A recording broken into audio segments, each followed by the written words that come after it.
Vamos iniciar, então.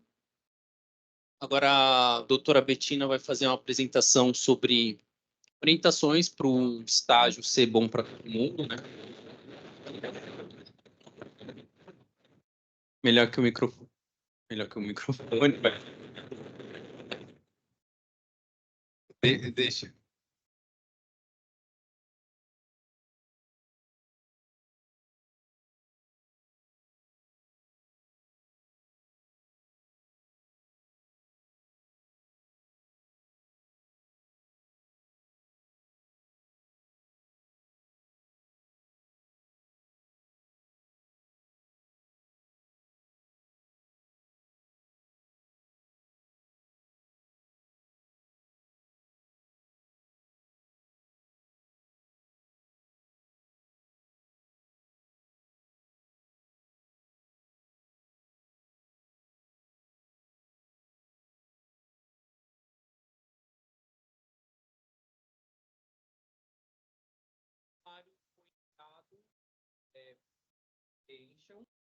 E as vagas disponíveis é a que está na descrição.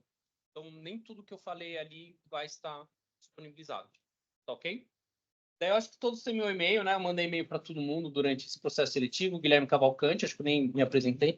Se vocês tiverem uma dúvida, podem mandar e-mail para mim também.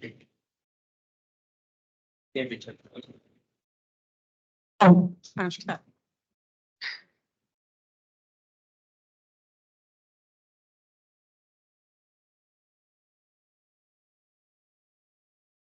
Boa tarde, pessoal, tudo bem? Começar me apresentando. Meu nome é Betina, eu sou procuradora do Estado há 10 anos. E antes de ser procuradora, eu também fui estagiária. E eu sou uma grande entusiasta assim, do estágio, né, dos estagiários da PGE. Eu acho que é uma experiência muito boa. E acho que para nós, procuradores, também é muito legal contar com essa mão de obra dos estagiários. E a Janine estava falando uma coisa que eu achei muito interessante, que é bem isso, assim, que eu acho que a experiência de estágio para cada estagiário, o quanto ela vai ser proveitosa, depende muito da postura de vocês mesmos, né? Do quanto vocês vão correr atrás e se interessar. E é uma oportunidade que eu recomendo que vocês não desperdicem. Porque realmente a gente às vezes vê uma pessoa que vai se acomodando, aí acaba recebendo tarefas mais fáceis e vai se acomodando nessa posição, mas eu acho que essa é a hora de vocês explorarem esse universo da Procuradoria do Estado para realmente conhecerem, se vocês têm o desejo de um dia virem a ser procuradores ou mesmo trabalhar numa área pública, de saber como que funciona. E porque para vocês depois não serem surpreendidos, depois você estuda para caramba para passar num concurso e não era bem isso que eu estava imaginando, não era bem isso que eu queria. Então, a minha sugestão é essa: aproveitem essa oportunidade, vão a fundo, se interessem, busquem informação, que vale a pena. Então, eu vim aqui hoje falar para vocês algumas orientações gerais sobre estágio, e para apresentar o tipo de habilidade que é esperada de um bom profissional hoje em dia. Então, nós temos as habilidades jurídicas, né, que são importantes se aprender em um estágio, que vão complementar aquilo que vocês já aprendem na faculdade, que são esses conhecimentos técnicos. E tem um outro tipo de habilidade que a gente chama de soft skills, né? O que são? A gente tem essa divisão em hard skills e soft skills. Hard skills são aquelas competências técnicas. É o próprio domínio do conhecimento jurídico, o conhecimento de um idioma, ou você saber usar ferramentas como os programas de computador, o Word, o PowerPoint. Que realmente, óbvio, são muito importantes, mas ao lado delas tem um outro tipo de competência, que são essas soft skills, que são habilidades comportamentais, que elas não são adquiridas com essa capacidade técnica, né? Elas vêm assim de criação, de educação, de experiência de vida. que tem a ver com uma personalidade, um comportamento perante a profissão. Então, elas têm a ver, por exemplo, com proatividade, zelo, pontualidade, capacidade de trabalhar em equipe, cordialidade, educação, criatividade, bom senso, caráter. E porque não adianta nada você ter um profissional excelente que tem todo o domínio das habilidades técnicas, jurídicas, tal, mas que não sabe se relacionar dentro de um ambiente de trabalho ou não sabe se portar num ambiente de trabalho. Eu vim falar mais dessas soft skills hoje para vocês e, em evidência, eu coloquei aqui, que, na verdade, eu estou substituindo o Dr. Caio Gentil, que iria dar essa palestra inicialmente, estou aproveitando um material muito bem elaborado dele, e separando essas 3 habilidades principais, que são organização, comunicação e proatividade. Vamos começar falando um pouquinho mais sobre organização. Você se organizar para um trabalho, obviamente, vai ter muita influência sobre o trabalho final, sobre a qualidade do trabalho final que você vai apresentar. Então, uma dica aqui para você conseguir se organizar, às vezes você pode até ficar um pouco, dar uma certa ansiedade, se recebe uma tarefa e você não sabe nem muito bem por onde começar. Então, a sugestão aqui é você decompor essa tarefa grande em pequenas tarefas. Vamos dar um exemplo. Se você ficou encarregado de fazer uma peça processual, uma contestação, a primeira coisa que você vai ler, vai ler o processo que você tem que contestar. Então, vai lá, pega a inicial, lê a inicial, veja os documentos que estão anexos à inicial. Isso é muito importante, que às vezes as pessoas esquecem, elas se fiam somente naquilo que está na petição inicial, e quando você vai ver os documentos que foram juntados, que não provam nada do que está dizendo, ou não tem nada a ver com aquilo, e muita gente esquece, fica só na petição inicial e não olha os documentos. Então, você lê essa petição inicial, aí você pode fazer um resumo da petição inicial, se você achar necessário. Você pode fazer uma anotação em tópicos dos argumentos que foram usados na petição inicial para você saber quais argumentos que você vai ter que rebater, tá? Então, essa é uma sugestão. Decomponha em pequenas tarefas uma tarefa grande para você conseguir ter um roteiro de ação e não ficar perdido sobre como agir. Vamos adiante.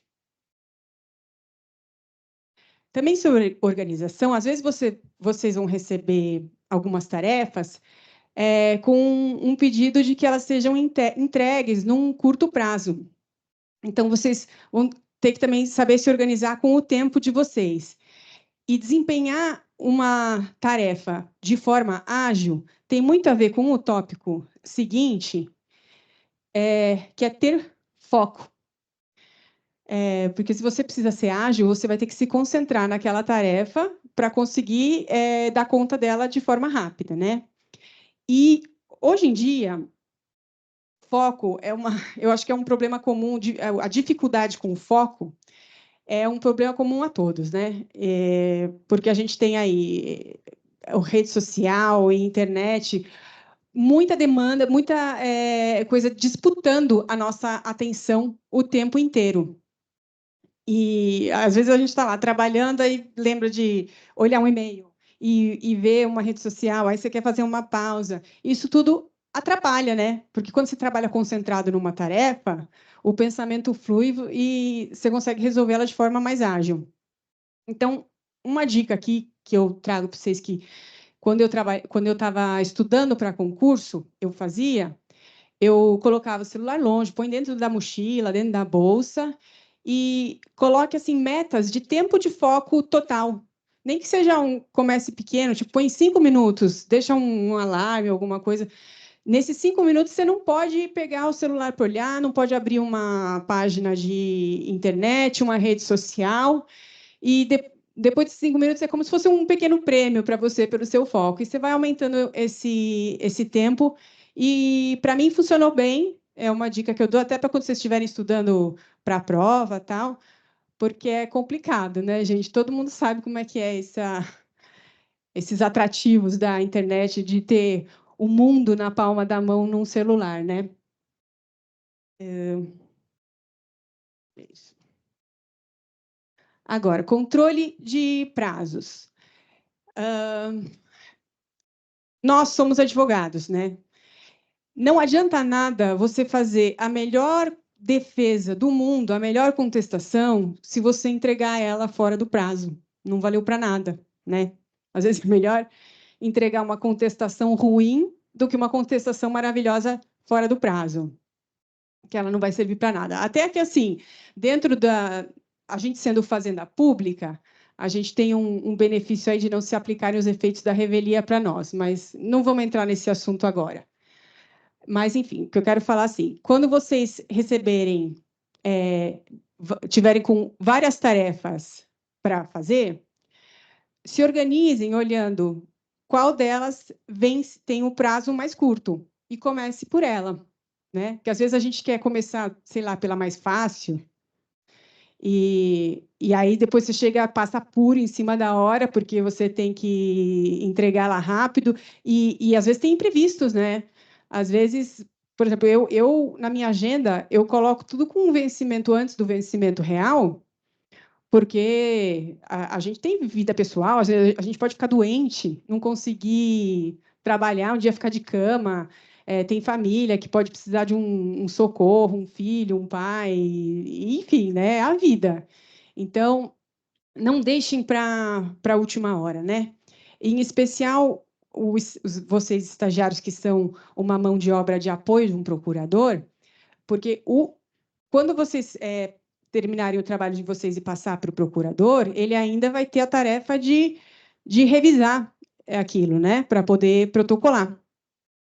Então, podem ter certeza que o quanto antes vocês conseguirem devolver essa tarefa feita para um procurador, mais feliz ele vai ficar, porque mais tempo ele vai ter, dentre tantas demandas que tem, para conseguir olhar aquilo com calma, para protocolar o melhor trabalho possível, né? Sobre prazo, era isso. Agora, uma outra habilidade de soft skill que é extremamente relevante, que é comunicação. Eu costumo dizer que 95% dos problemas do mundo, qualquer tipo de problema, vem de uma má comunicação. Quando a gente comunica mal o que a gente quer dizer, a gente se expressa, né, de uma forma dúbia, a gente nunca sabe o que o nosso interlocutor vai receber.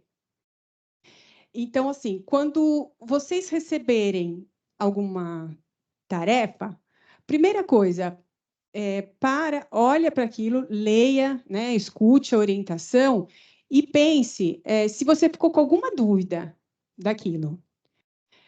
E reflete, planeja como você iria começar, o que você faria para iniciar com ela, e pergunte.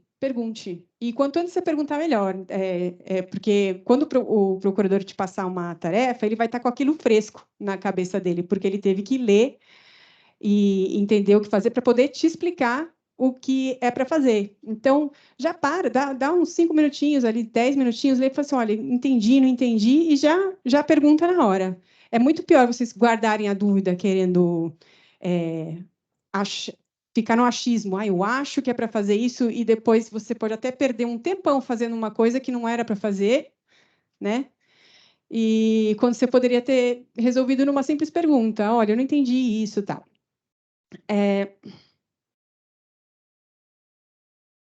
Para cá? O que eu fiz?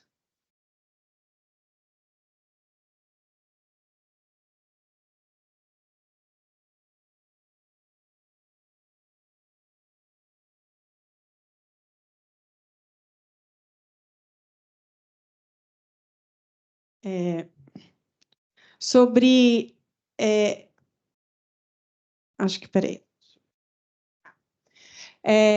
Importância também de comunicar disponibilidade e apresentar sugestões. Isso eu vou aprofundar um pouquinho depois. Mas, às vezes, o procurador, assim, vocês recebem tarefas, mas pode acontecer de algum momento porque a maioria de vocês vai trabalhar com vários procuradores ao mesmo tempo. E, às vezes, é um pouco difícil para o procurador ter controle e domínio de tudo que está sob os cuidados da equipe de estagiários. E aí pode acontecer momentaneamente de algum estagiário estar mais ocioso. Eu acho que é um hábito muito interessante de vocês cultivarem desde já para a vida profissional de vocês, é ter essa iniciativa de falar assim, olha, eu estou disponível para alguma tarefa, tá? E não ficar na moita quietinho, porque às vezes até o procurador está precisando de ajuda, mas não está sabendo que tem alguém disponível para ajudar. Sobre a importância de uma redação clara e concisa. Hoje em dia, principalmente, né, nessa era pós-pandemia, e que boa parte do trabalho ficou telepresencial, muitas das comunicações elas acontecem por WhatsApp e por e-mail. Então, muito do que antes era feito numa conversa, né, olho no olho, acaba se transferindo para um ambiente de conversa digitada.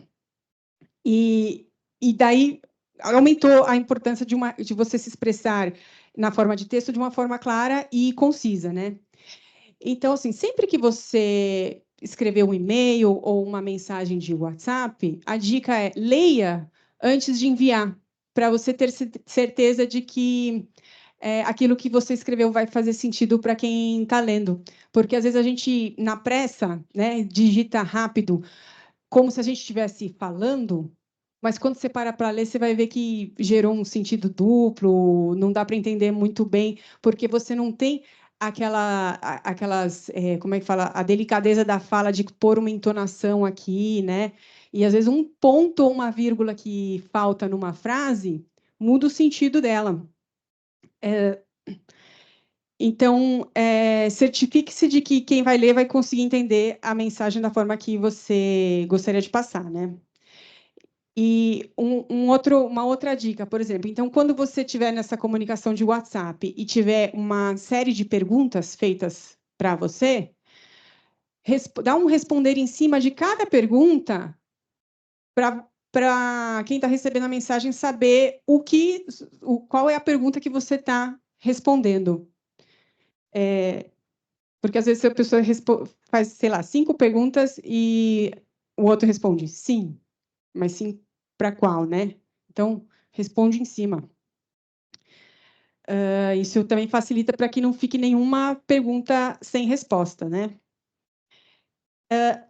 Uma outra situação de comunicação que às vezes costuma acontecer, algumas pessoas elas têm o hábito de fazer uma afirmação quando, na verdade, está querendo fazer uma pergunta. Então, se você não está fazendo a pergunta exatamente do que você gostaria de saber, você deixa aberto ao teu interlocutor para ele interpretar o que ele quiser sobre o que você está falando. Então, por exemplo, se você recebe uma tarefa de fazer uma pesquisa de jurisprudência, aí você chega e fala assim, responde, olha, eu não achei jurisprudência sobre esse tema. Você responde só isso, você fala isso. O procurador ele pode entender, bom, ele não vai procurar mais, ele não quer procurar mais, ou será que ele está querendo uma orientação? Mas, na verdade, o estagiário ele quer uma orientação. Ele fala assim, olha, então seria melhor você falar assim, olha, eu pesquisei no site do STJ e do TJ com o critério de busca XYZ. Não achei nada. Existe algum outro site que eu possa pesquisar? Ou existe algum outro critério de busca que eu possa usar? Então, assim, se você estava querendo uma orientação, então peça a orientação que você quer. Não só jogue uma afirmação esperando que venha alguma resposta de uma coisa que não foi perguntada.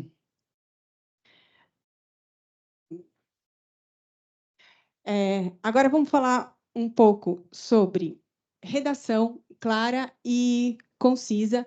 Algumas dicas para a gente que, na nossa profissão, escrever é essencial, né? Então, simplificar a linguagem. Privilegie sempre os textos claro e direto. Então, aqui tem duas sugestões, né? Sobre a vantagem de se utilizar períodos e parágrafos curtos. Ah, legal.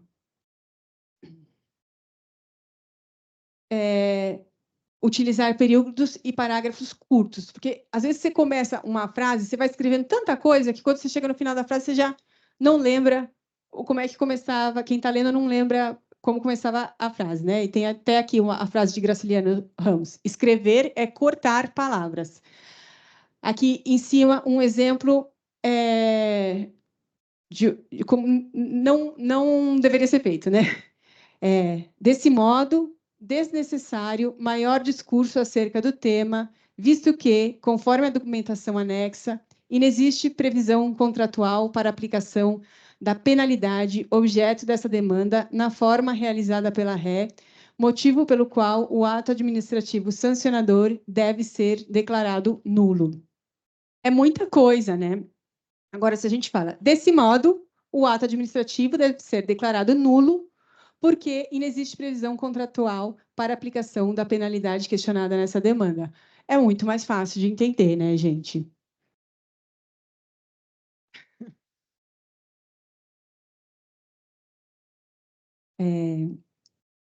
Outra dica. Redige as frases preferencialmente em ordem direta. Sujeito, depois o verbo e complemento, e na voz ativa. Aqui 2 exemplos.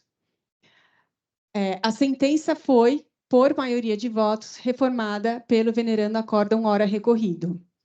Fica muito mais fácil de você entender se você falar: o acórdão recorrido reformou a sentença por maioria de votos. Evitem também termos muito usuais quando não existe um motivo ou uma diferença relevante para esse uso, que é aquele juridiquês excessivo, né? Então, você falar: o apelo extremo é veiculado em face de aresto prolatado pelo sodalício bandeirante. Gente, é muito mais fácil. O recurso extraordinário é interposto em face do acórdão proferido pelo Tribunal de Justiça de São Paulo.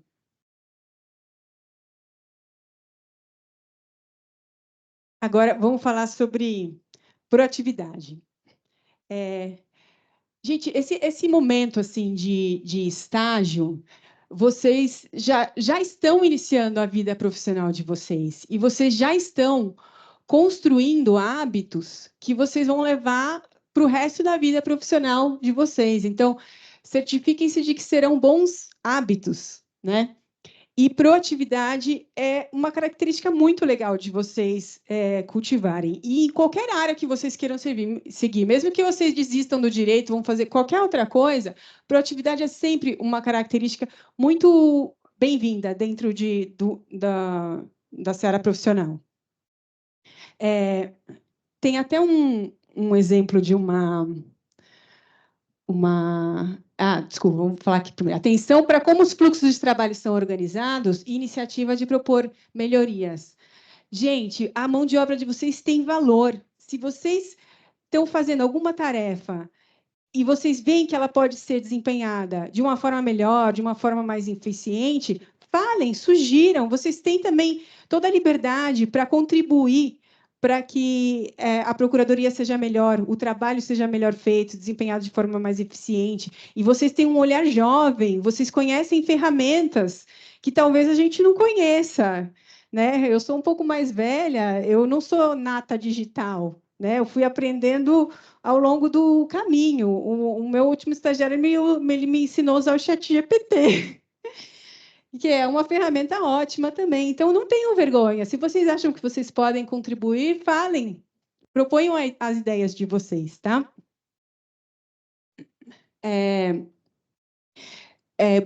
Busca por entender o problema que foi passado e flexibilidade para apresentar outras formas de resolvê-lo. Então, vocês estão em busca de soluções e não apenas cumprir tarefas. E tem uma historinha que se fala para ilustrar esse tipo de situação, que um diretor lá de uma empresa ele queria contratar um funcionário para a empresa. E aí ele chamou um senhor experiente e tal, e um menino jovem que estava começando. Ele entrevistou e ele falou assim: olha, mas eu tenho uma tarefa para passar para você agora. Eu preciso que você vá no mercadinho que tem aqui embaixo no prédio e compre bananas para mim. Fez isso com os dois. O mais velho chegou, experiente, lá, que tinha um currículo maravilhoso, voltou e falou assim: não tem bananas. Tá. O outro jovem, que não tinha nem experiência, ele foi lá, voltou e falou assim: olha, não tem banana, mas tem maçã, melão, uva e melancia. Serve alguma outra dessas? Quem que vocês acham que ficou com o emprego? O cara que tem proatividade, porque ele não estava. Ele viu que aquela tarefa ele não podia completar, ele veio com outra possível solução. Ele não se limitou a falar, não deu para fazer. Ele falou, olha, não deu, mas aqui estou te oferecendo uma alternativa. Isso é proatividade.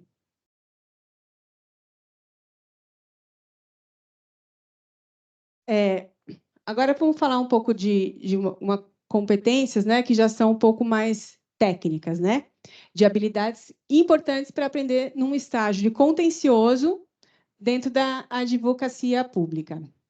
É claro que vocês estão, né, alguns de vocês estão bem iniciantes na faculdade, já vi que tem gente até do primeiro semestre aí, né? Mas uma coisa que é bastante importante de entender é o trâmite processual. Então, ter bem claro quais são os passos do procedimento ordinário. É muito ruim você trabalhar com uma coisa que você não entende, você se sente desconfortável, você dá até ansiedade, não sei, eu sinto isso. Então, quando você não souber algo, senta para estudar ou pede para alguém te ensine, pede para o procurador te explique como é que é as fases do procedimento ordinário, ou pega o código de processo, um colega mais velho da faculdade, para você entender algumas coisas básicas e não se sentir tão perdido no estágio, né? Então, o procedimento ordinário é uma dessas coisas. Aprender sobre pesquisa de jurisprudência. Então, a gente tem hoje essa facilidade, né, da internet, que antigamente, gente, quando eu estava na faculdade, eles lançavam as revistas. Você pegou isso, Gui? Revista de jurisprudência? Eles publicavam, ficavam os volumes, você tinha que ir na biblioteca para ficar pesquisando nos livros se tinha alguma palavra que batia com aquilo que você estava procurando, era rudimentar. Hoje em dia tem muitos sites dos próprios tribunais, tem outras ferramentas também, como é Jus Brasil, né? Jus Brasil, para vocês aprenderem a fazer a jurisprudência e aprenderem também o tipo de palavra-chave que você precisa para o que você quer buscar, né? Então, é um domínio que vocês vão, quanto mais vocês fizerem, mais vocês vão aprimorar e que usa bastante, né? Aprender também a pesquisar doutrina. Tem muita ferramenta online também hoje, Google Scholar, tem manuais, tem plataformas. Você tem alguma dica boa disso também, não? Não é da PUC? Enciclopédia da PUC. Enciclopédia Jurídica da PUC. Tem artigo lá e tem livro. E hoje em dia os livros ainda também são importantes, né? Não é só tudo online, né? E pelo menos lá no núcleo onde eu trabalho, que é o núcleo de poder de polícia, a gente tem no nosso andar uma mini biblioteca com os livros que são mais importantes para a nossa área, que são de livre acesso também aos estagiários. E a gente tem aqui na Pamplona uma biblioteca maravilhosa também, que pode ser usada, né, por eles para pesquisa, porque vocês precisarem ter uma bibliotecária que ajuda vocês também a encontrar o que precisam, tá? Outra coisa que ajuda bastante é entender a forma geral de funcionamento da administração. Acho que eles falaram sobre isso agora, né? Vocês aprenderam um pouco para não ficar tão perdido nesse universo gigante de autarquias e órgãos e entender assim quem tem personalidade jurídica, porque tem isso também, gente. A gente é o escritório de advocacia da Fazenda Pública. isso envolve a Fazenda Pública mesmo, o Estado, e as suas autarquias e fundações, todos que têm personalidade jurídica própria. Então, por exemplo, o Detran é uma autarquia.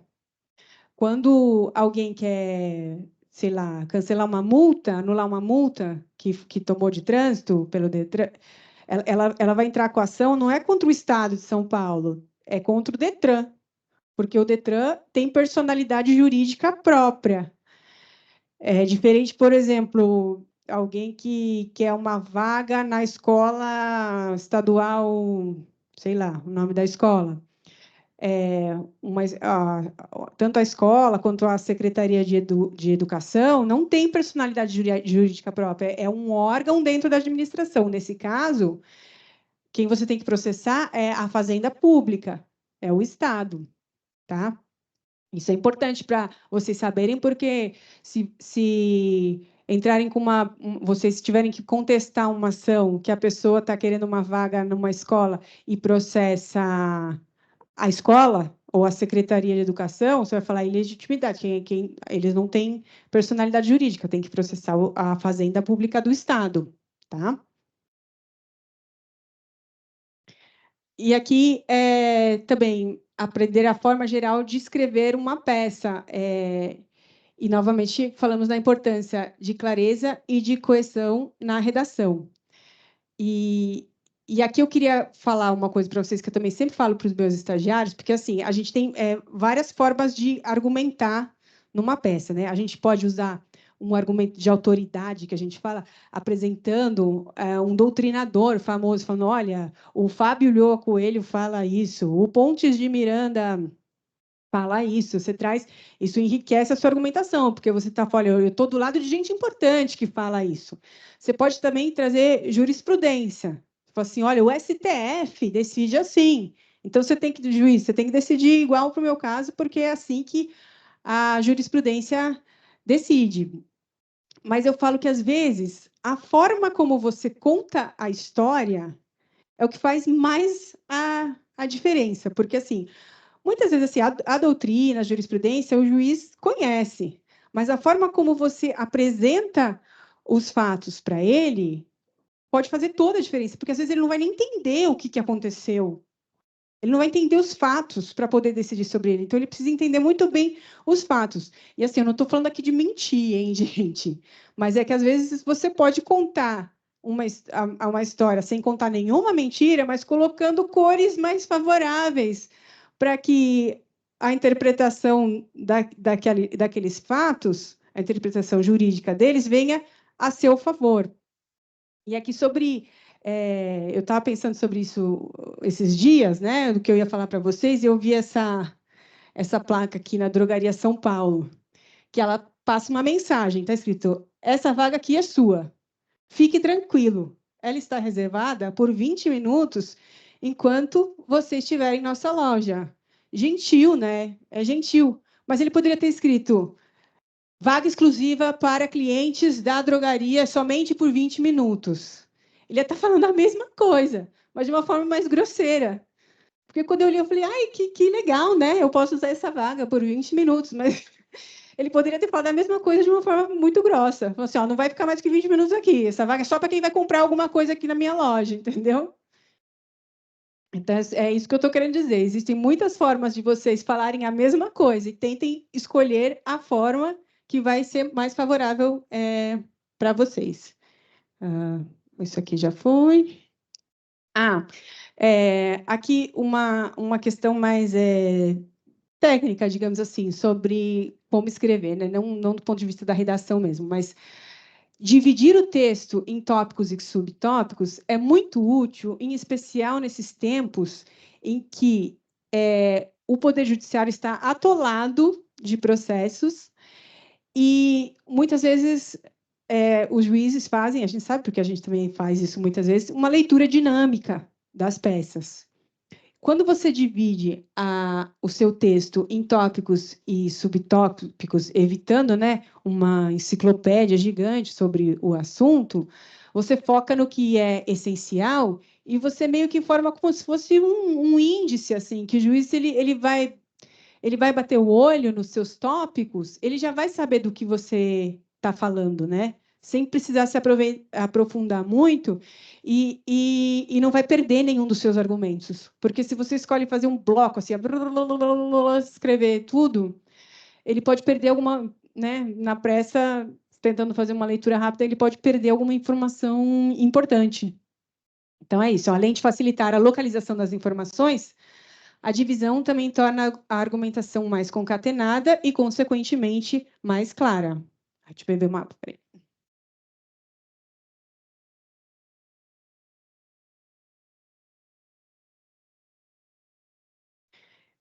Agora eu já estou me encaminhando mais para o final. Sobre cuidados que a gente tem que ter com o estágio, e aqui a gente volta para as nossas soft skills, né? Qualquer problema que vocês tiverem, comuniquem aos seus superiores, tá? Não procurem você desabafar com um colega, não vai resolver o seu problema, tá? Os procuradores, os seus superiores, eles estão aqui para te ajudar e eles estão aqui para isso também, que é dever deles também, tá? Sobre horário, e aqui eu retomo o que eu estava falando sobre construção de hábitos profissionais, né? Sejam pontuais, adquiram esse hábito, mesmo que às vezes você não tenha uma tarefa que vai te ocupar a tarde inteira ali, é importante você demonstrar essa consideração com o seu estágio chegando no horário e saindo no seu horário.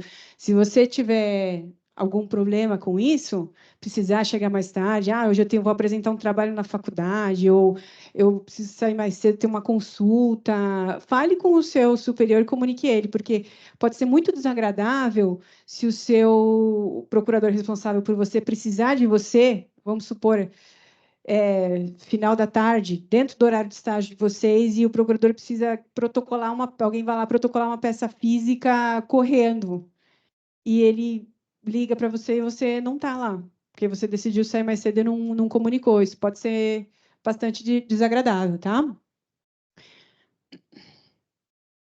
Faltas, a mesma coisa. Precisou faltar, já vai, às vezes, lógico, pode ser um imprevisto, né, de última hora, mas também devem ser sempre comunicadas, tá? Para ninguém ser pego de surpresa. Cordialidade e profissionalismo. Tratem bem os seus colegas, os seus superiores, todos os funcionários e servidores do prédio, desde a portaria, a pessoa que faz a limpeza. Isso cria um ambiente de trabalho muito gostoso e muito saudável, e que a gente tem aqui dentro da PGE, que é uma coisa que até me fez assim ter esse desejo quando eu estagiava de ser procuradora, porque eu sempre achei assim um ambiente muito gostoso de trabalho entre os colegas, entre os estagiários. É um ambiente muito legal. E assim, não é um ambiente muito austero, digamos assim, porque eu também eu trabalhei no tribunal. E lá é diferente, né? O Guilherme sabe também que ele trabalhou no tribunal.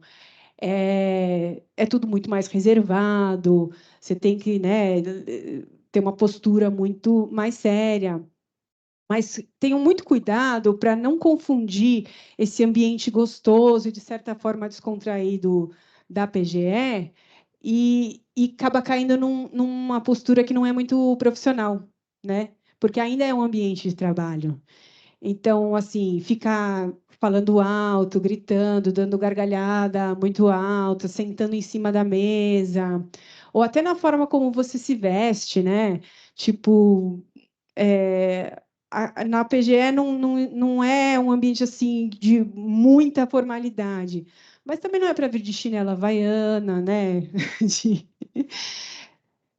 camisa de time, regata esportiva, roupa que você iria na academia, porque o ambiente jurídico é um ambiente né, um pouco mais formal, digamos assim. Então, tenho essa, né, noção, não confundam essa descontração da PGE com bagunça, né? ainda é um ambiente profissional. E tudo isso também serve para vocês perceberem que, no momento que vocês estão dentro do estágio, vocês estão construindo a reputação profissional de vocês. E vocês podem achar que o que vai fazer aqui vai ficar aqui, mas às vezes não. O universo jurídico ele é uma bolha, né?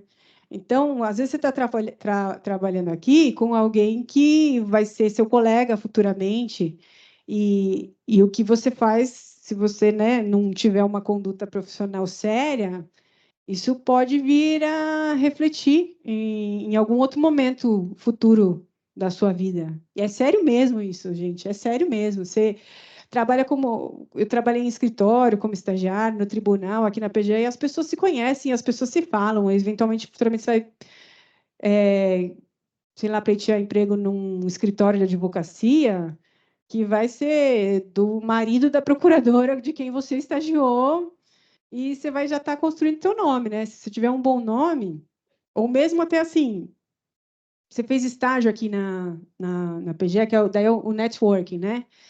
Descobriu que a área pública não é para você, mas você quer ir para trabalhar num escritório, eu tenho certeza, se você foi um estagiário comprometido, fez seu trabalho bem, construiu boas relações, o procurador pode até te ajudar com isso, te colocar dentro de um escritório de um amigo, te indicar para um desembargador, de assistente, uma carta de redigir uma carta de recomendação para você. Então é isso, gente. Estágio é assim, ó, tá valendo, já tá valendo. Vocês já estão no mercado de trabalho, já estão construindo a vida profissional de vocês. E era isso que eu tinha para falar para vocês. Eu espero que vocês gostem muito, que se sintam muito acolhidos, que possam aproveitar bastante essa experiência aqui dentro da PGE, eu sou apaixonada pela PGE. Quando eu fiz estágio aqui, eu sabia que era o que eu queria, e foi uma alegria muito grande para mim depois vir a ser procuradora, inclusive trabalhando, sendo colega da procuradora que foi a minha chefe na época, né? E isso, tá vendo? Isso veio meu benefício, porque ela também, quando eu fui estagiária dela, ela pôde me recomendar para outras posições também, que é muito legal. Então é isso. Espero que vocês tenham gostado. Se tiverem perguntas, estou à disposição também, e sejam muito bem-vindos.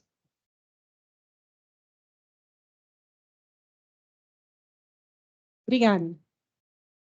Alguém tem pergunta? Ou pode vir aqui também, se quiser falar no privado, tá? Senão, eles estão dispensados, só quem é do tributário que precisa passar no primeiro andar para assinar um documento lá.